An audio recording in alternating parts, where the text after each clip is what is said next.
हम लोगों के घर में दर्पण एक आवश्यकता है, क्योंकि कोई बिरला ही ऐसा होता होगा जिसने दिन भर अपने आप को दर्पण में न निहारा हो। ठीक भी है, क्योंकि दर्पण हमारी छवि को न्यायपूर्वक बता देता है।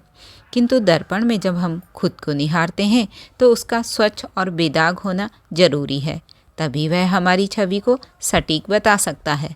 ठीक इसी प्रकार एक दर्पण हमारे पास भी है, जो हमारे जीवन के साथ हमें मिला है, जिसके द्वारा हमारे जीवन की छवि खुद ब खुद हमारे हाथों से बनाई व बिगाड़ी जा सकती है। वो कैसे? आइए अखंड ज्योति पत्रिका के दर्पण शीर्षक से जानते हैं। दर्पण कांच की संरचना तक सीमित नहीं, मन के लिए संसार की संरचना भी दर्पण है। मन का अपना प्रतिबिंब ही संसार में झलकता है।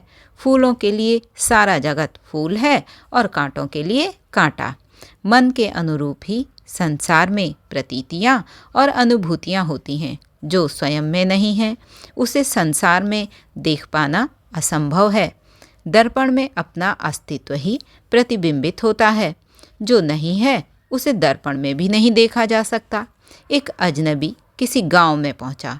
उसने गांव के बाहर बने मंदिर के चबूतरे पर बैठे हुए साधु से पूछा, क्या इस गांव के लोग अच्छे और मैत्रीपूर्ण हैं? उस साधु ने सीधे उत्तर देने के बजाय उस अजनबी से प्रश्न किया, मित्र, जहाँ से तुम आ रहे हो वहाँ के लोग कैसे हैं? उत्तर में अजनबी दुखी और क्रुद्ध होकर बोला, अत्यंत क्रूर, दुष्ट एवं अन्यायी। मेरी सारी विपदाओं के लिए वे ही जिम्मेदार हैं।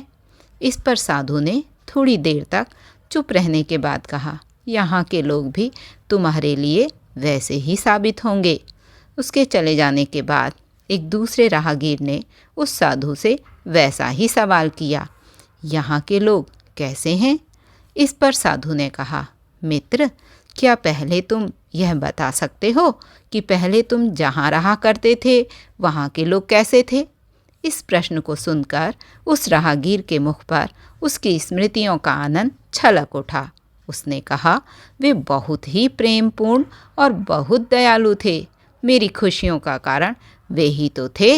यह सुनकर साधु बोले, यहाँ के लोग भी तुम्हारे लिए वैसे ही साबित होंगे।